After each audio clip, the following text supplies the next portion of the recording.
Welcome back to the channel. This will be the best wildcard team for Matchday 2 in UCL Fantasy. There's a lot to talk about from the weekend's action. There will be more injury updates and team news provided in tomorrow's deadline stream, while we're answering hundreds of your questions, and it will be a triple upload today. The Limitless squad was published earlier, the team selection is headed your way very soon, and channel members and patrons can see my content earlier than anybody else, and they'll also get priority applied to comments, which is particularly useful in the deadline streams. Check all the links in the description for my Patreon and the championships, for links to my videos and many other perks. The Discord server, UCL Fantasy League and Spotify can also be found in the description. Drop a like on this video, subscribe to my channel as we're closing in on new goals like 37 subscribers, and hit the notification bell so always up to date with my content for both UCL Fantasy and FPL. Keep your eyes peeled for Game Week 7 content over the coming days, but our main focus right now is on UCL Fantasy.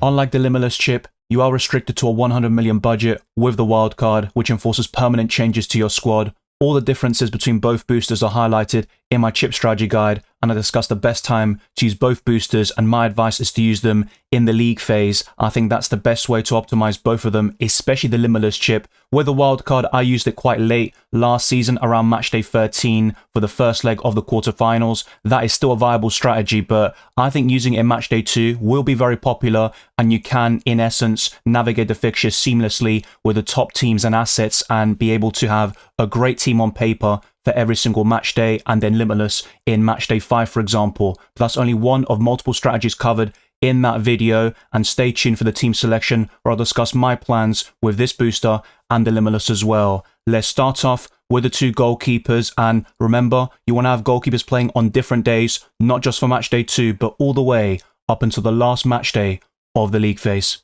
The highest owned goalkeeper in UCL Fantasy is David Raya with 30% ownership. He's a very reliable pick, and I think unlike FPL, where typically you're attracted to the cheaper goalkeepers, I think in UCL Fantasy you can spend a bit more money in this position and go for the more reliable options who have more clean sheet potential. And facing Olympiacos at home next, Arsenal are ranked near the top of the clean sheet odds as highlighted in my best Limitless squad video. So doubling or tripling up on the Arsenal defense is viable this week, but that could be an issue in tougher fixtures like Atletico Madrid and Bayern Munich, which do happen over the coming match days. But I think on the whole, Arsenal's fixtures are quite decent and they'll keep more clean sheets than most teams throughout the league phase. But remember, you want to have a goalkeeper who rotates with David Raya. So Jan Sommer plays on a different day for matchday 2, so that looks really good, but that's not the case in future game weeks. So I'd rather go for a Robert Sanchez or Carnesecchi who play on different days all the way up until matchday 8, where every single team plays at the same time. So that's inevitable. You can only pick one goalkeeper and you can't make substitutions or change the captaincy for matchday 8, which is similar to the final match day of the competition in 17 for the Champions League final. So this goalkeeper rotation doesn't spend too much money here, with Carnesecchi only costing 4.5 million. He saved a penalty against Paris Saint-Germain and delivered 8 points in a 4-0 loss, and he was player of the match over the weekend against Juventus in a 1-1 draw. So I think Carnesecchi has a very high saves potential, but the clean sheets won't be as frequent as they would with Robert Sanchez arguably, or David Raya for sure. Then you've got other premium goalkeepers like Jan Sommer, who is probably the best option up until Game Week 5, but then there's a massive fixture swing against Inter Milan for the final few game weeks of the league phase. So I think Raya and Carnesecchi is a solid goalkeeper pairing, and you should get plenty of clean sheets all the way up until matchday 8.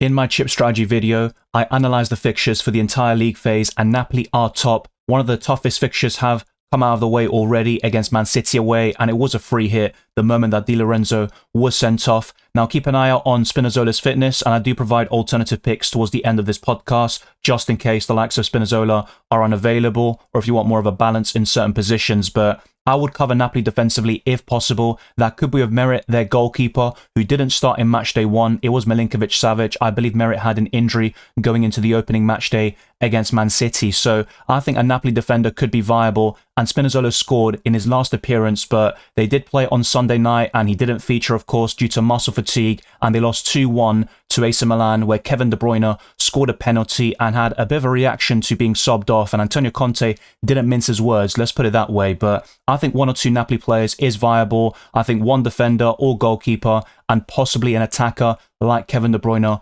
would be viable. So Spinazzola at 4.5 million is my favourite Napoli option in this position, but let's keep an eye out for his fitness. He should be available for Matchday 2, but if anything changes, I will provide updates in the deadline stream tomorrow. Let's now go to other positions, which I'm going to say this is going to be more secure than Spinazzola, who is probably the weakest link of this team, especially given his fitness concerns. But Denzel Dumfries is certainly one of the top options in UCL Fantasy, as he demonstrated in the knockout stages last season. He got 7 points against Ajax in Matchday 1. His attacking potential is always up there, and you might even consider a double-up with Jan Sommer in goal or a DeMarco alongside him to really bolster that sort of attacking threat in this position. So DeMarco does cost 0.5 million less. Dumfries is very expensive at 6 million, the joint highest, expensive player in the game in this position. So Dumfries isn't going to be a very easy player to get to, but he is worth the money with the goals and assist threat from open play. He can get the odd ball recovery point,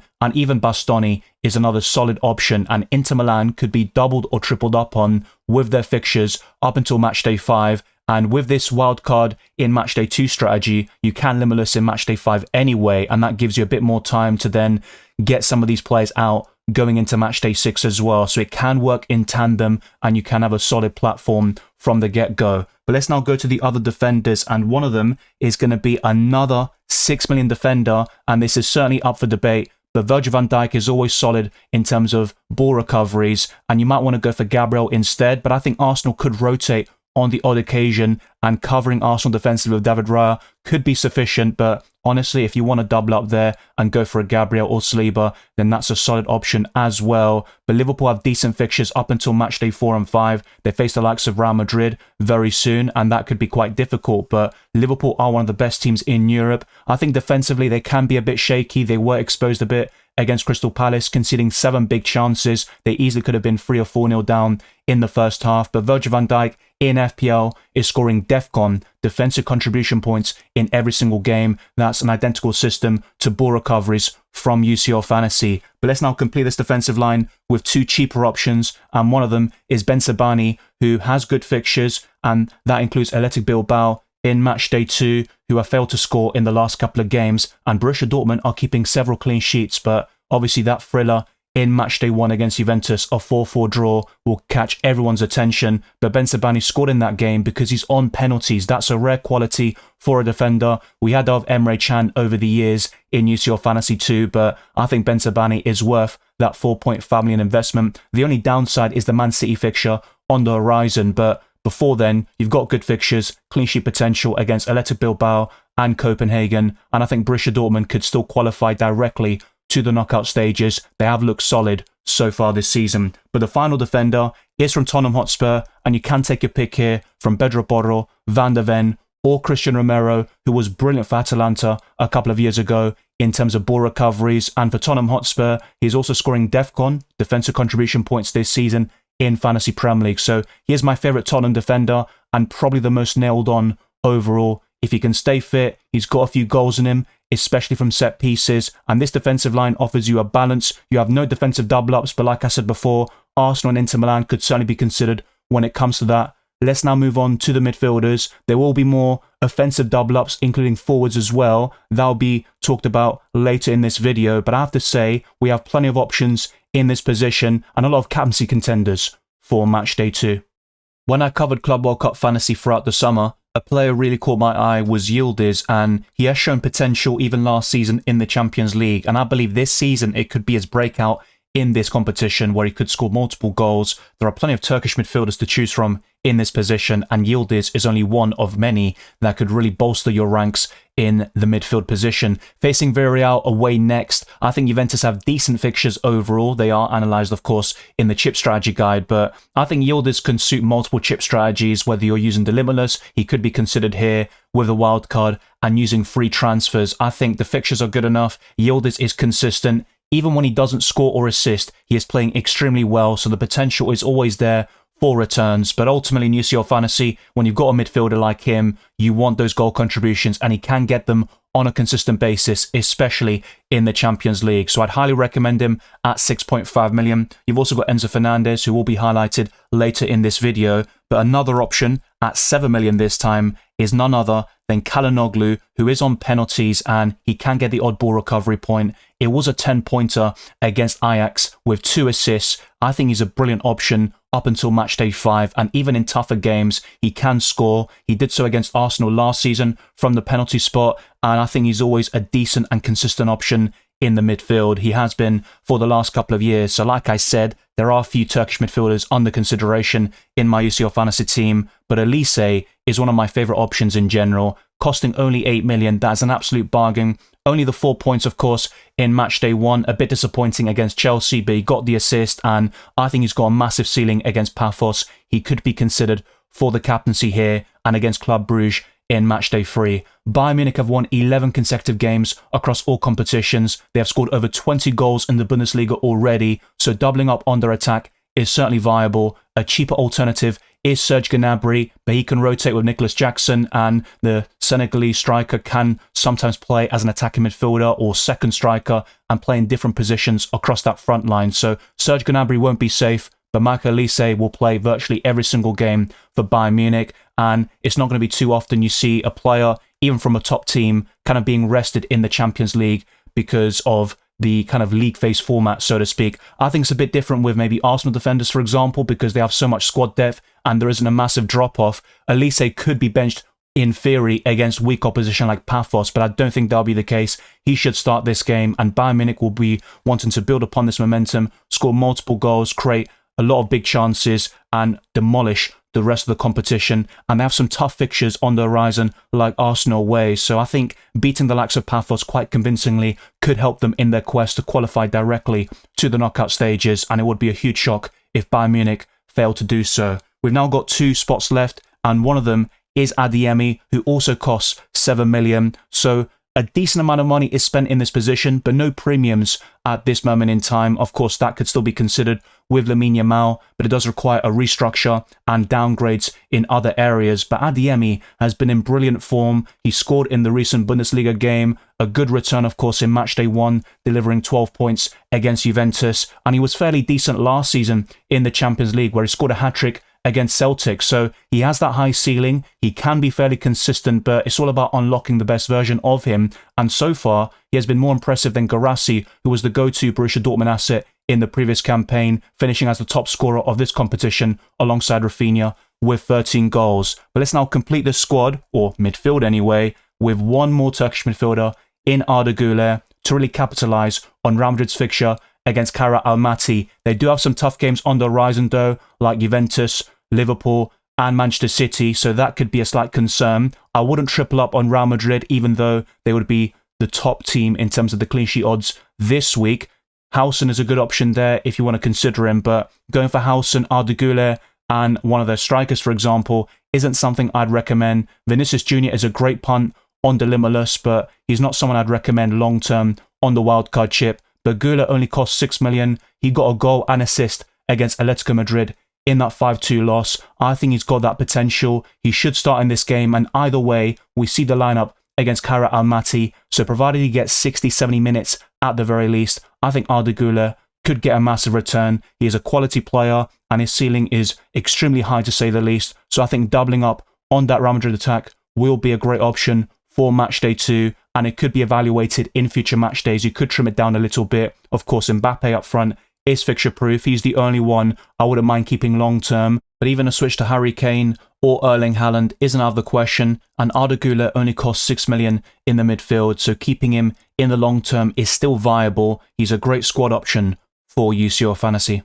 There are several underpriced forwards in UCL Fantasy, and Thuram is one of them. He scored a brace in matchday 1 against Ajax and won player of the match. He has been fairly consistent in Serie A, but his recent performance was quite poor actually. He was subbed off, and it was Lautaro Martinez who scored, and he played extremely well over the weekend. So if you have an extra million, he might be worth going to for matchday 2 specifically against Slavia Prague, but Thuram might offer better value in the long term, and Inter Milan have the best fixtures up until matchday 5, and by that stage you can sell Thuram to Guirassy, who also costs 8 million in this game. But I would focus on the big hitters up front, which includes Harry Kane. He scored 15 points against Chelsea, winning a penalty, getting a brace, and winning player of the match as well. He is a template pick with 33% ownership, but I think that's only going to increase now, facing Paphos away and Club Brugge at home. He might be the best option for the next 2 match days overall, but for match day 2 specifically, I think he's overshadowed by Kylian Mbappe, who is above him in the goal scorer odds,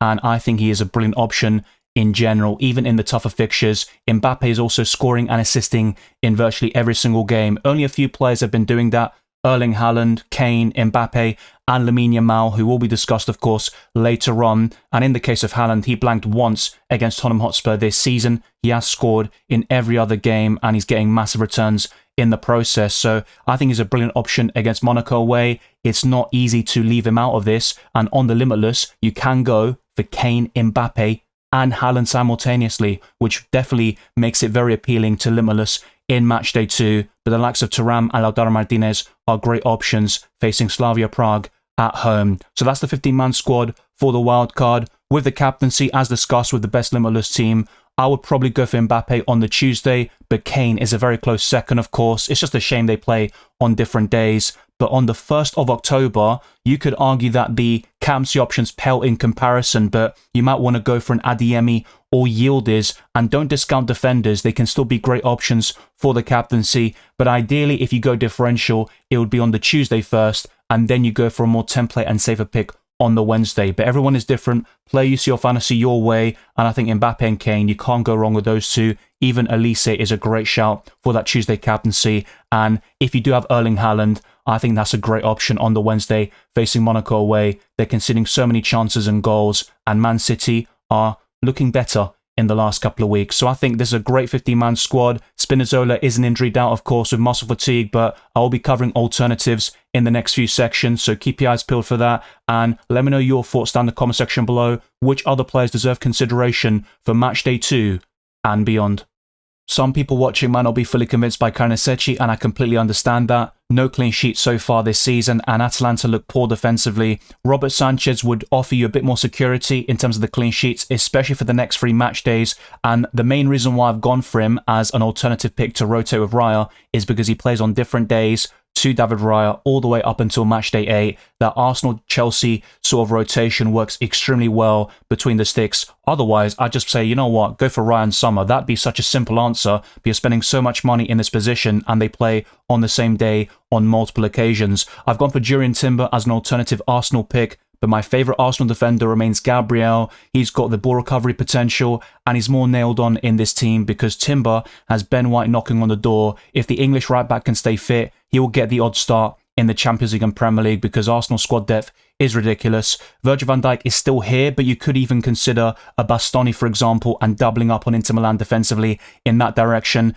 DeMarco is yet another example, which I highlighted earlier, and Anton only cost 4 million. He scored an own goal against Juventus and got -1 points, but he will get plenty of ball recoveries this season like he did in the previous campaign, and you won't find many better 4 million defenders with the clean sheet potential he has for the next 2 match days. And you've also got Christian Romero, Pedro Porro, Van de Ven, take your pick there from the Spurs defenders. I think the one with a high ceiling is the Spaniard Pedro Porro. And in the midfield, Enzo Fernandez was discussed briefly earlier. He only cost 6.5 million. And for ball recoveries, Moises Caicedo could also be considered. I think Yildiz is one of the standouts at this price point and below. The same goes for Arda Güler, but you've also got Reinders from Manchester City. I've gone for Phil Foden in this alternative section, and Kevin De Bruyne, who is on penalties for Napoli, but I think Napoli have the greatest fixtures up until match day 8, but they can be a little bit inconsistent and share the goals in this team. So that's why De Bruyne is a very solid pick and a nice differential, but you've also got Elise at the same price, and I wouldn't recommend going for De Bruyne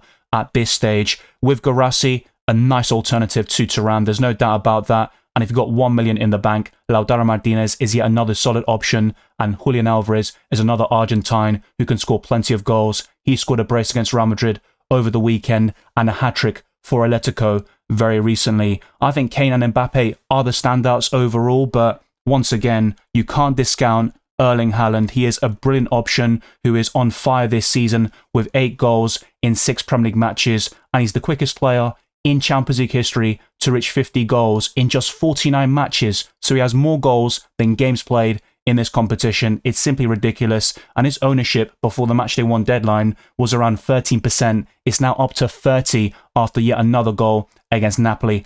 back in matchday 1. But what about Yamal? How do we fit him into this team? This is another example, going for cheaper goalkeepers like Garnasechi and Merritt. But of course, with him being benched in matchday 1, that is a slight concern. Dumfries, Dan Burn, Gabriel, Bensabani and Romero is a solid defensive line, so this can be seen as a major alternative squad to what I discussed throughout this video, and this could be my final team going into matchday 2, so keep your eyes peeled for the team selection. Enzo Fernandez, Yildiz, Elise, Yamal and Arda Güler, and no sacrifices have been made up front. Mbappe and Kane are still there with Marcus Thuram. This team costs 100 million on the dot. As always, let me know your thoughts down in the comment section below. Do you prefer this team with Lamine Yamal, who has scored or assisted in every single game so far this season? He came on as a sub on his return against Real Sociedad on Sunday, and that was the winning assist for Robert Lewandowski. So I think he's a brilliant player, and a Barca attacker should be considered in the long term. It might be worse for matchday 2, facing a very good PSG side to say the least, but I think the other squad that I showed you earlier is more balanced overall, and you can always restructure very easily with only 2 free transfers in every single match day and get to Lamine Yamal for matchday 3 and beyond. But I think the Spaniard is still a brilliant option against Paris Saint-Germain, and there are multiple ways of playing UCL Fantasy with a plethora of options at our disposal. The captaincy will be a massive talking point this week, especially on the Tuesday, but Kylian Mbappe is favoured once again by the goalscorer odds. These are taken by the website fantasyfootballpundit.com, and it assumes that all of these players will start, and it won't be the case for some players like Nicholas Jackson, who are very highly ranked in this list. So Kylian Mbappe is top with a 75% probability of scoring against Kara Almaty away in the early kickoff. Kane is second with Gyökeres, Lautaro Martinez, Haaland and Guirassy in the top 6. Alvarez is also right up there, facing a Frankfurt side who was 6-0 up over the weekend, and they conceded 4 goals against Borussia Mönchengladbach in the last 20 minutes of that game. There's also Patrick Schick, Salah, Diaz, Joao Pedro, Scamacca, Nicholas Jackson and Seinof all the way in these upper echelons of the goal scorer odds. And last but not least is the top 10 captains at this moment in time. These are subject to change, and you can see all of these updated stats in the deadline stream tomorrow. I've got Lautaro Martinez in 10th, Gyökeres in 9th. He's another great option up front. Denzel Dumfries is 8th, with Saka and Salah just outside the top 5. Vinicius Jr. is there, assuming he starts. Elise's 4th, and Erling Haaland is in the podium once more, facing Monaco away. Harry Kane is 2nd, and Kylian Mbappe is top once again. Let me know your thoughts down in the comment section below, and thank you very much for watching this video and listening to this podcast. If you enjoyed it or found it insightful, then like this video, subscribe to my channel, and also hit the notification bell so you're always up to date on my content for both UCL Fantasy and FPL. Keep your eyes peeled for the team selection headed your way for matchday 2, the deadline stream tomorrow, and more FPL videos throughout the week. Follow me on X, Instagram, Blue Sky, DylanRCM, and check all the links in the description for my Patreon and the championships, fair likes to my videos, amongst many other perks. My Discord server, the UCL Fantasy League, and Spotify can also be found in the description. I do appreciate your support throughout this season. We are closing in on new goals like 37,000 subscribers. Let's get this video to over 200 likes, and I'll see you very soon for yet another UCL Fantasy deadline stream tomorrow.